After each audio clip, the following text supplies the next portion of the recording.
talks followed by a Q&A. And our first speaker, as I said earlier, is a real legend in the business world. It's Sir Mark Moody Stewart, who is chairman of Anglo-American, which, as you know, is one of the largest mining resource companies in the world. And before that, he was chairman of Royal Dutch Group, Shell, Royal Dutch Shell Group. And with no further ado, I'd like to give you Sir Mark. Okay. Thank you very much. It's a pleasure to be here. And because of the title of this session, What Must Be Done to Withstand the Test of Time in relation to the disruptive climate change, I'm assuming that you all acknowledge, as I do, the previous company I worked for, Shell, acknowledged this, I think, along with BP in 1997. And someone asked me today as to why a mining company was interested in this. Well, mining companies, Anglo-American, uses about the same amount of energy as a country like Chile or Finland, and is a major coal producer. So climate change makes a big difference to us. I'm going to talk about three fundamental things. Firstly, are the targets that we need to address climate change achievable? Are they, and then what's the role of the market, and what's the role of regulation and taxation? First of all, the achievability. To keep the degree of climate change within reasonable bounds, we need to limit long-range change to about 550 parts per million of carbon dioxide in the atmosphere. That's about twice the pre-industrial level. But these figures mean little to normal people. If you say to them we need to reduce emissions of carbon by about 60%, this simply throws them into panic, throws us all into panic, because it seems so impossible. We envisage turning out of 3 of the lights and taking 1 less holiday and shutting down much of our industry and traveling a great deal less. And that's not actually what we need to do. If you look at it in another way, by 2050, that's 45 years from now, we need to halve the amount of energy that we need in a unit of GDP to produce a unit of GDP. And we need to reduce the carbon content of that energy by about half. The first, halving the amount of energy per unit of GDP, actually means we would have to reduce the increase energy efficiency by about 1.5% a year for the next 45 years. And we've done about 80% of that, so that's, in business terms, quite an achievable target.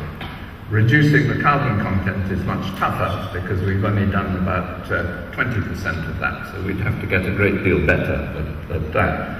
But nonetheless, we have the technologies to do it. Technologies in terms of energy efficiency, alternative energies, are either already developed or in the process of being tested. There is, in my opinion, no doubt that we can do it. The question is, can we do it? It's good news that we can do it, because I don't think in any democracy you will get voters to go for radical reductions in their standard of living or in the kind of convenience that they're used to, except in times of war, and it may come to that, but we're not there yet. So given the fact that the technologies exist and that we can approach it in a relatively measured way, are we going to get there on present trends? And the answer, I'm afraid, is no. And that's because all of us, business, consumers, governments, simply pass the buck to each other. As consumers, who are also in most countries also voters, we're quite happy to go for greener solutions as long as they don't cost any more and they work. We pass the buck to business and say, if you supply these technologies, we're quite happy to purchase them, but we're not going to pay any extra for them. Broadly speaking, we consumers believe that they should do something about it, they being government or business. And we in business, in turn, shift the buck back to consumers with a small slight sight at government on regulation. We say that we cannot sell to people things that unless they're prepared to buy them. Energy companies work very successfully on the energy efficiency of their own operations, and many of them, again Shell and BP, have set themselves targets well in excess of Kyoto and have exceeded that. But that, of course, ignores the very much larger impact of their fuels when they're sold on to other people. Energy companies offer consumers choices. They help people reduce their carbon footprint and so on. And many have renewable energy and hydrogen businesses, nascent businesses. But we cannot tell customers to buy what they don't want. In transportation, Bill Ford knows that the very large gas-guzzling vehicles which Ford produces are not very environmentally friendly, but he also knows that they're where he makes the most profit. It's what I call the Bill Ford dilemma. He gets it in the neck on the one side from environmentalists, and if he talks too loudly about it, he gets it in the neck from his investors. He is a board member of several publicly listed companies, and he is also served on the board of governors of the Indian Institute of Technology. If you're not familiar with that, that is one of the most prestigious scientific institutions anywhere on the planet. And he is the president of All India Organization of Employers. So you're not a very busy man, are you? Congratulations. Thank you very much for speaking to us. Thank you. Good afternoon, ladies and gentlemen. It is a great pleasure for me as president of FICCI, which is the largest apex chamber of commerce in India, to speak before you today. The subject of my talk would be somewhat different than what Sir Mark spoke, because I think when we talk of disruptive climate change and what must be done to withstand it, it relates both to the climate and the atmospheric content and the carbon content, but it also relates to the change that is taking place for a lot of other external reasons. And that also disrupts business and how business should adapt to that. I agree with Sir Mark when he said that legislation is important for climatic changes, and I am happy to say, sir, that the Supreme Court of India legislated that all automobiles in Delhi must use CNG, and the impact of that on the environment and on Delhi is already visible to all of us. Let me begin by reminding all of us that change has been an integral part of the evolution of our very species. Darwinian perspectives demonstrate what appears to be disruptive gets synthesized and transmitted into higher and higher orders of the evolutionary cycles. Even today, the world abounds with Malthusians who always worry that the resources of the world are just about to finish and mankind will be doomed. I remind you of the Club of Rome in the 60s, which had suggested that by 1984, all hydrocarbons will be finished and most minerals will not be available. These predictions, fortunately for all of us, have not come true due to what Julian Simon called the ultimate resource, the capacity of the human mind, the grey matter. So let me begin by submitting that change will be accompanied by disruption, ladies and gentlemen. Change is truly inevitable.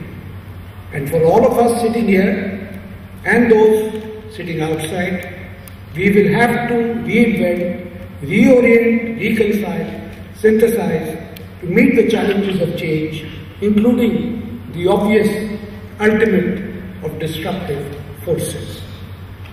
Ladies and gentlemen, you would recall the Asian meltdown where financial structures of many countries in the ASEAN appeared to collapse forever. But as you well know, it bounced back, and hopefully this is history. Of course, in India we were not impacted because we had not introduced the capital account convertibility. But let me tell you, ladies and gentlemen, India is poised in the next few years to introduce full convertibility, opening itself to disruptive changes with our eyes open and perhaps muscles stronger. Ladies and gentlemen, the India that we viewed 2 decades ago as a closed economy is today looked as a nation with cutting edge in information technology, a nation that is poised to become a leader in biotechnology, and a nation where Hollywood goes to make its animation, gaming and special effects, and believe it or not, sir, we had 5 million cell phones a month to boot. What these tectonic shifts in Indian economy meant? There were allegations that from the developed world, this would mean jobs were being shifted. There will be unemployment in the developed world. But a study by the US Chamber of Commerce clearly highlights that 84% of the gains goes to the economy and the recipient country only receives 16. In other words, this is not a zero-sum game, ladies and gentlemen. I must confess that we as a nation have moved at a rapid pace, but not all of our 600 million people in the rural areas are quite a part of this change that has taken place in India. While the proportion of poverty below the people below the poverty line has declined from 26 to 19%, a remarkable feat, we still feel people would like to see this change in our great nation. So what are the changes we should monitor and keep track, for which we should be prepared with an action plan, lest there be an aberration? To my mind, changes can be threefold. Global changes, including global warming, technological changes, and internal organizational changes. Let me start by global changes.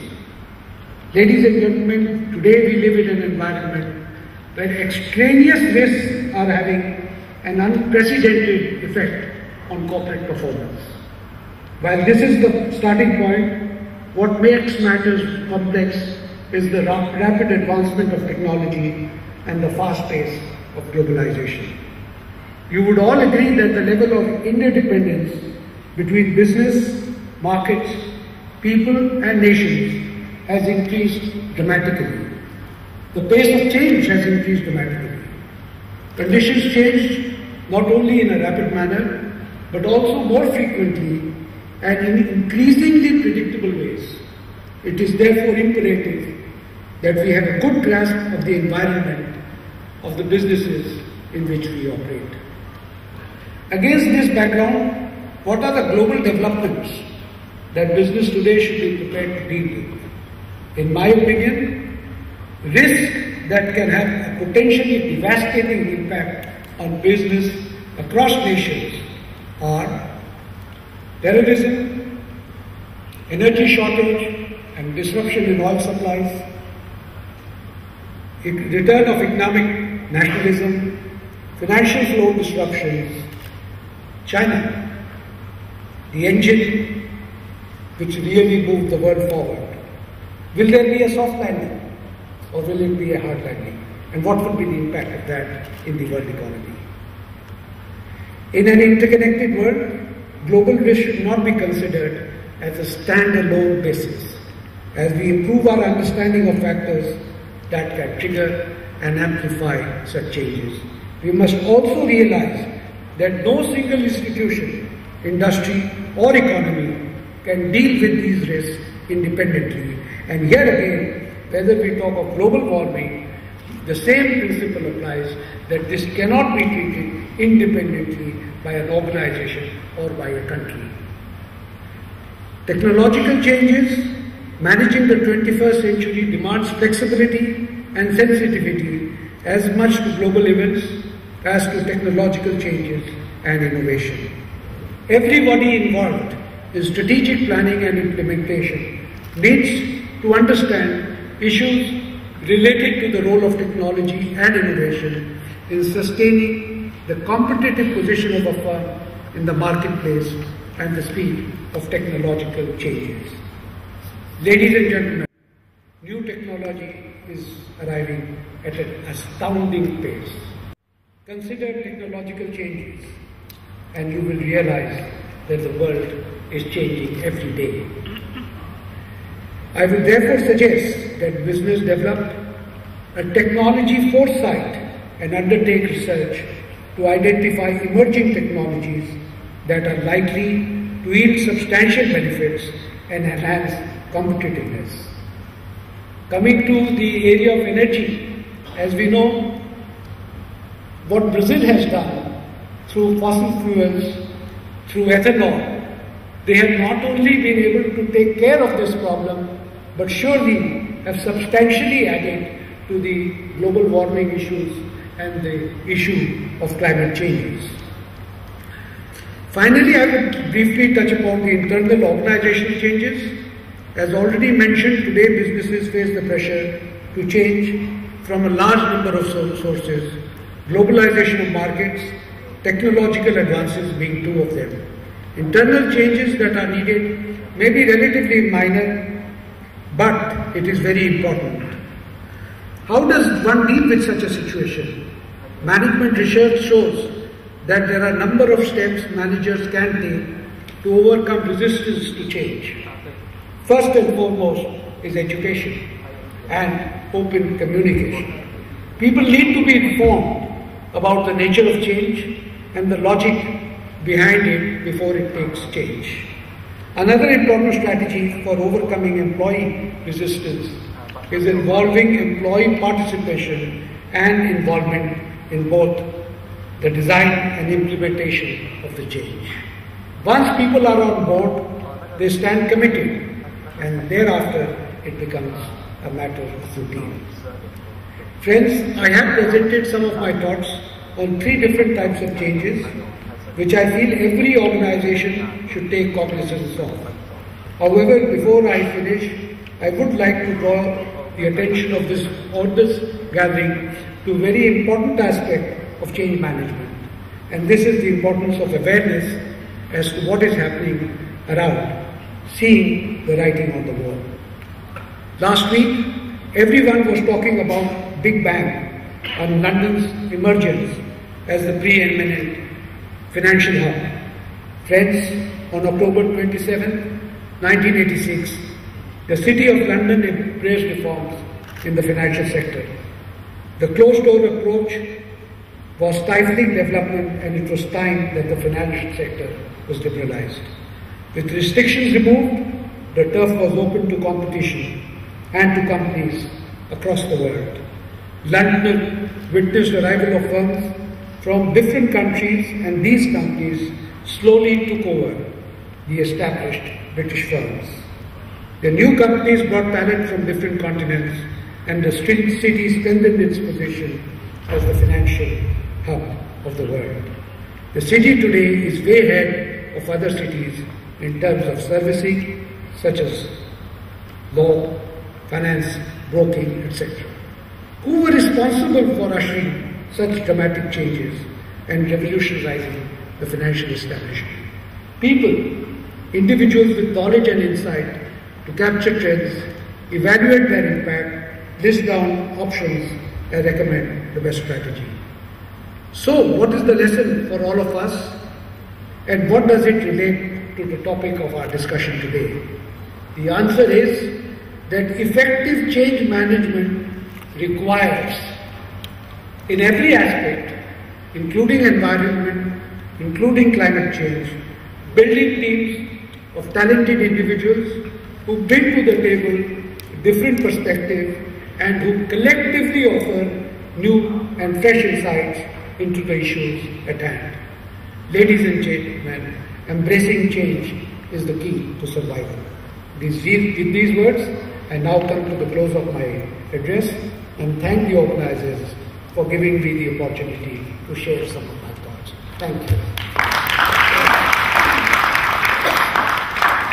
And our final speaker is Lu Zhicheng. He's also Lu Laoshi, because he started life as a professor at the very well-known Tsinghua University, and he founded Beijing Tsinghua Artificial Environment Engineering, which has become a listed company, and migrated that from a pure technology company to a conglomerate which now covers 4 business sectors, including personal computers, system integration, environmental protection, and digital media. So I give you, ladies and gentlemen, you will be speaking Mandarin, Lu Zhicheng, Lu 先生。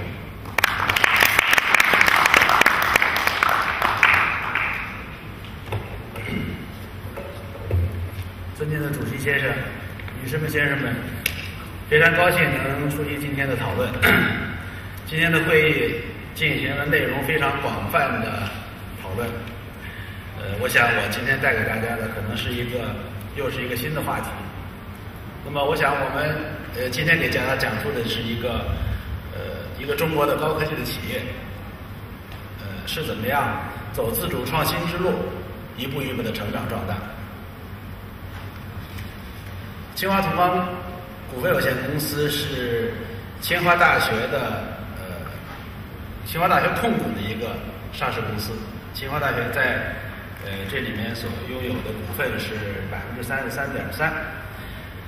那么从1997年上市，那么上市以后，我们目前清华同方在将近10年的时间里面，我们形成了主要的4个产业。一个是我们的计算机产业，大概占同方整个销售收入的大概40%。我们的软件产业占同方的15%，我们的数字电视产业占同方的15%，所以我们的 IT 这个3个方面一共占同方的70%的规模。那么在能源环保产业占同方的30%。那么作为以清华大学为背景，或者依托清华大学的一个高科技企业，我们形成了自己一套比较独特的创新的模式，那就是有一个创新小组。我们以清华大学的一些科研成果作为我们的一个目标对象，那么我们通过在企业内部的创新小组，然后一个创新小组一般有5、6个人、7、8个人，然后形成一个我们同方自己内部的一个企业，